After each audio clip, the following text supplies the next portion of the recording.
వచ్చారు.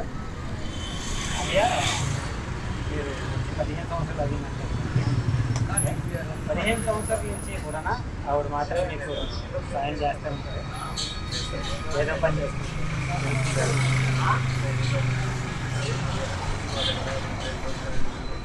బాగానే వస్తున్నాయి. హైదరాబాద్ వచ్చి కంట్రోల్ ఎన్నో 4-5 సార్లు అప్లికేషన్ రాజధాని ఎంతవరకు ఏం రాలేదు. వస్తుంది ఎక్కడ వస్తుంది ఇంటి నెంబర్తో సహా వచ్చింది. నెంబర్తో సహా ఈ ఎమ్మెల్యేకి అడిగిన ఎంపీలకు అడిగిన అందరికి అడిగి ఇంకా ఇలాగనే బతుకుతున్నాం మేము. వర్షాకాలం రాని వానాకాలం రాని ఎండాకాలం రాని ఏదైనా సరే కానీ ఇక్కడే ఉంటున్నాం. ఒకసారి వరదలు వచ్చి మొత్తం కొట్టుకుపోయినా కానీ ఇక్కడే ఉన్నాయి. ఏ సాయం చేయాలి, ఏ గవర్నమెంట్ చేయాలి, తెలంగాణ గవర్నమెంట్ అంటాం కానీ అదే చూస్తుంటాం. ఇలాగనే చేస్తున్నాం. అంటే ప్రెజెంట్ మీరు ఇల్లు కోసం ఎన్ని అప్లికేషన్స్ పెట్టుకున్నా సరే ఇల్లు వచ్చిందని చెప్పినారు, కానీ ఎక్కడ వచ్చిందని చెప్పట్లేదు. ఎక్కడ ఉంది తీసుకుపోయి ఎమ్మెల్యే చేతిలో కూడా పెట్టినా. ఎవరు పెట్టలేదు, నేను పెట్టినా. అయినా కానీ ఇది మొత్తం కొట్టుకుపోయినాయి. వరదలు వచ్చినాయి. వర్షాలు సామాన్ అన్ని కొట్టుకుపోయినాయి. పోలీసులకు వెళ్ళిపోయినా కానీ మేము 1 గంట 2 గంటల వరకు ఇక్కడే కూర్చొని ఇక్కడే ఉన్నాం. ఇంతవరకు ఇక్కడే ఉంటున్నా సార్ ఏ ప్రభుత్వం పట్టించుకోలేదు. ఎన్నోసార్లు అందరూ వెళ్ళిపోతుంటారు. చెప్పలేదు ఇలా ఉన్నారు మీరు ఇంత సాయం చేస్తామని చెప్తలేరు. ఎమ్మెల్యేలు ఎంపీలు ఈ రోడ్లో వెళ్తున్నా సరే మీ బతుకులు చూస్తున్నా సరే ఎవరు పట్టించుకోవట్లేదు. మీకు ఇల్లు ఉందా లేదు, ఎంత కష్టపడుతున్నా లేదు.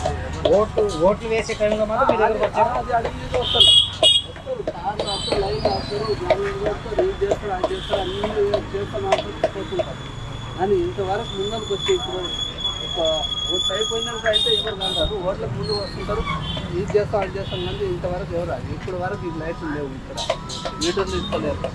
మాకు ఇంత వెలుగు ఏమన్నా పాములు గీములు వస్తుంటుంది, ఏదో కట్టెలు వేసుకుంటాం, ఏదో మాకు ఒక డబ్బా సాయం చేస్తాం, అది కూడా చేస్తలేరు. మీకు అంటూ ఇక్కడ కొంచెం వీధి లైట్ లాగా ఇక్కడ ఈ లైట్లు వేస్తే సంవత్సరం నారా ఈ లైట్ కార్పొరేటర్ దగ్గర వెళ్ళాను. ఎమ్మెల్యే దగ్గర వస్తే ఎమ్మెల్యే లేరు అన్నారు. లేదు సరే అనుకుని ఇలాగే చాట్ దగ్గర బైపు బల్బ్ పెట్టుకుని చేసుకుంటూనే ఉన్నాను. రేవంత్ రెడ్డి గారి ప్రభుత్వం వచ్చింది కదా, ఈ ప్రభుత్వంలో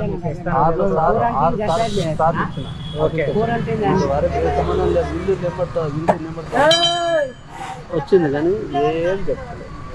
చూస్తే ఈసారి మాత్రం ప్రభుత్వం ఈసారి ఏమో గవర్నమెంట్ మారింది కదా, ఈసారి మళ్ళీ ఏమైనా సాయం చేస్తామని మేము కూడా చూస్తున్నాం. అలాగే మన బాబాయ్తో కూడా, బాబాయ్ ఇక్కడికి ఎన్ని సంవత్సరాల నుంచి వస్తున్నాం? 60 సంవత్సరాలు అవుతుంది. ఈ ఎవ్వి అప్పలు ఒక్కటే ఉండే, దర్గా ఒక్కటే ఉండే, ఈ 2 ఉండే. ఈ ఫిలింనగర్లో బస్తీ మొత్తం 8 బస్తీలు ఉండే. ఈ బిల్డింగ్లు లేకుండే, ఎవ్వి ఏమి లేకుండే. ఈ రోడ్డుకు 6-5 కాగానే ఎవ్వరు ఒక్క మనిషి రాకపోదు. 94-95లో 94-95 ఇదంతా అడవిలాగా ఉండే, అడవి లెక్కనే ఉండే. 97 దాకా అడవి లెక్కనే ఉంది. 98 మామూలు గుడిసెలు పడుతున్నాయి, చేసుకుంటూ ఉంటుంది.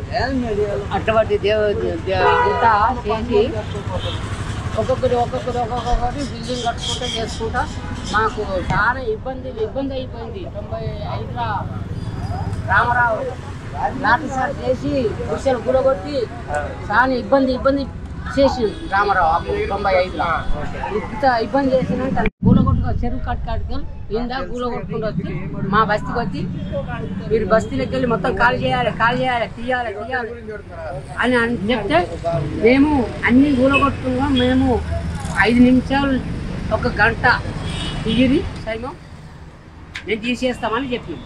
10 లక్షలు అని చెప్పిండు. 10 లక్షలు అని చెప్పిండు. మళ్ళీ రేకు నీళ్ళకు 5 లక్షలు అన్నారు.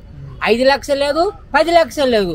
మళ్ళీ మేము అర్జెంట్లకు మాలలకు మా కమ్మల అది లమడలకు మాదిగలకు లలిత బంధు అని చెప్పినప్పుడు మేము కులం మేము అన్ని సర్టిఫికెట్ అన్ని చేసి చేపిస్తే ఆ ఎమ్మెల్యే దగ్గర పోతే ఎవరు మీ లీడర్, మీ బస్తీ వాళ్ళు, మీ బస్తీ లీడర్ ఎవడు, మీ ఎక్కడుంటావు, ఇవి అన్ని కారణం బట్టి అడిగితే కింది మీదకి ముసురు పెడుతుంటే కారణం బట్టి అడిగితే మేము ఎలాగ చేయాలి ఏం కథ లేదు సార్ బస్తీ ఫలానా అంటే మీ లీడర్ ఎవరు మెదక్ జిల్లా గజ్వేల్. మెదక్ జిల్లా నుంచి మీరు 60 సంవత్సరాల క్రితం వచ్చారు. మీ వయసు ఎంత బాబు? ఇప్పుడు 60. 60 సంవత్సరాల క్రితం వచ్చారు, ఇప్పుడు మీ వయసు మాత్రం 60. ఇప్పుడు పింఛన్ లేదు, ఏం లేదు. పింఛన్ చేసుకుందాం అంటే కూడా నీకు డేట్ ఆఫ్ బర్త్ తీసుకురా అంటుంది. ఇప్పుడు మీకు 60 సంవత్సరాలు వచ్చినాయి కదా, ఎన్ని సంవత్సరాలకు పింఛన్ వస్తుంది ఇక్కడ? 60 సంవత్సరాలకు 60 సంవత్సరాలు 60, 50, 55, 60. ఇప్పుడు పింఛన్ కావాలంటే కూడా నీకు డేట్ ఆఫ్ బర్త్ తీసుకురా అంటుంది. తినటానికి తిండి లేదురా నాయన మాకు. అప్పుడు చదువుకున్నానని అంటున్నావు, చదువుకున్న తిండి కాదు, తినడానికి తిండి లేదు. అప్పుడు చింతగింజలు, ఎక్కడ చింతగింజలు చింత చెట్లు ఉంటే ఏరుకొని కట్టెలు వేసుకొని అంటి పెట్టుకొని బుక్కి పలగొట్టుకొని బుక్కి నీళ్ళు తాగినాం. అప్పుడు ఆ జీవితం జీవిస్తున్నాం మేము. గట్క తాగినాం. అటువంటి లెక్క మాది. ఏమి బతుకంటే బతికేది ఎందుకు అని మేము ఇప్పుడు జీవిస్తున్నాం, కానీ బతికేది ఎందుకు ఇప్పుడు అని మేము అనుకుంటున్నాం. కానీ అప్పుడు బతికేది లేదు. ఈ లెక్కలు కట్టే అప్పుడు ఆ లెక్కలు ఉన్నప్పుడు బతికేదే లేదు. అన్నం కళ్ళకి అద్దుకుందామంటే కూడా అన్నం దొరకలే మాకు. అటువంటి బతుకు మేము జీవిస్తున్నాం. అంటే మీరు ఒక కొరువు ప్రాంతాల్లో 60 సంవత్సరాలు అయింది కదా మీరు హైదరాబాద్ వచ్చి, ఏం సంపాదించారు? ఏమి లేదు. నేను దేవుడు ఏమంటుండో, నీకు ఎంత ఇచ్చిందో అంతే తృప్తిపడు. ఆ దేవుడు అన్నవాడు ఇస్తారని చెప్పి మీరు ఏం చేయకుండా కూర్చున్నారు. నాకు అది ఒక్కటి ఇల్లు ఇచ్చిండు, ప్రభుత్వం ఇచ్చిన ఇల్లు కదా అంతే. మరి ఇంకేమింది, మేమే ప్రభుత్వం ఇల్లు ఇచ్చింది. మీరు మీ పిల్లలకి ఏమని ఇచ్చారా? ఏమి లేదు బేట, వాళ్ళకి పెన్షన్ సరిపోయింది అంతే. కన్నము చదివించినాము. వాళ్ళ జీవితంలో వాళ్ళ కాళ్ళ మీద నిలబడి డ్యూటీ చేస్తుండు నాకు బాబు. ఆమె పెళ్లి అయిపోయింది. అంటే ప్రభుత్వం మిమ్మల్ని ఆదుకునే వరకు మీ కాళ్ళ మీద మీరు నిలబడలేకపోయారా? మా కాళ్ళ మీద నిలబడే జీవించి కష్టం చేసుకుని అన్ని కష్టాలు, శ్రమలు, శోధనలు అన్ని నరకం అనుభవిస్తున్నాం.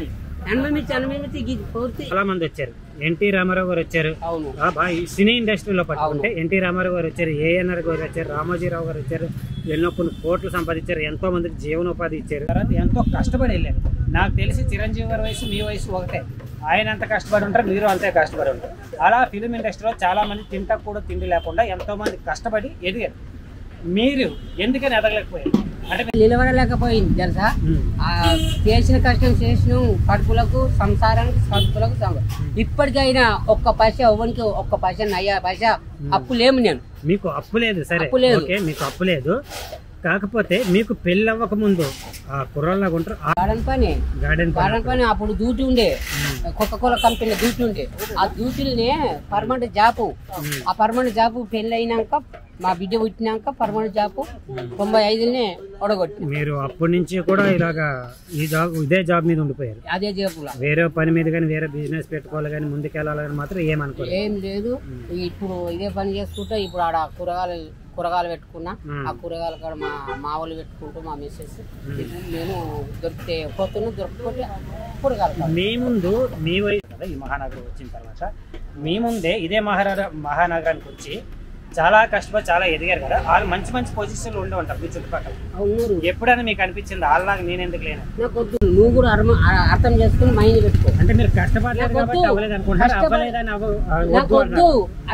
నేను కష్టపడుతున్నా. చిన్న ఉన్నప్పుడు కష్టాలే, ఇప్పుడు కూడా కష్టాలే, సోదాలే, బాగాలే, ఇరుకులు, ఇబ్బందులే. నాకు బిల్లుగులు అవసరం లేదు, ఆస్తి వద్దు, ధనం వద్దు. నా అంటే ఏది రాదు. నేను ఉన్నప్పుడే ఎంత ఇచ్చిండు అంతే తృప్తి పడుతున్నా, అంతే సంతోషం ఇస్తున్నా. నా పిల్లలు, నేను, నా భార్య సంతోషం ఇస్తూ అదే జీవితంలో జీవించాలి. అంతే. నాకు సంపదానం నా వద్ద రాదు. జీవితం నా ఆత్మ అక్కడ ఉండాలి. దేవుని రాజ్యం పోయాక ఎలాగ ప్రతి ఒక్కరు అక్కడికి అక్కడ ఉండాలి. ఇది పక్క కాదు నాన్న, ఇది నీతి నియతి ఉండాలి. నీతి నియతి ఆడుంది పబ్లిక్.